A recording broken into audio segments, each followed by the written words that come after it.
Receiving an order as a seller on Ezippi. Once you receive an order, you're going to see a notification on your account on the top right menu. You can come down to orders to check out the order. As you can see here, an order has been placed. As you can see, the payment is still processing. And here we have all the information of the sale, the commission, and how much you've earned yourself, which is along the bottom.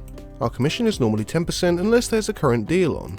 You can contact the buyer by clicking the Contact Buyer section. Once you've uploaded the article to your site and completed the link insertion, you can then go ahead to deliver it. And of course, make sure to do it within the turnaround time that you've stated on your advert. To complete the order, you can add a side note optionally, and then once happy, click on Deliver Order. Alternatively, if you see something that you don't like and you don't want to take the order, you can also click on Refund. Sellers will often message you with the article to then insert. If they haven't already, you can then go ahead to contact buyer. If they have, go ahead to your messages. From here we can see that we've been sent a message. It says that here is my guest post and we have the PDF ready to download. We can now download the PDF, add it to our guest posting site, come back to our orders, and then go down to deliver it once finished. As you can see, once we've clicked delivered, it now shows as a tick here, and it also shows our optional order note. You can use this part for potentially asking for a review for your guest post.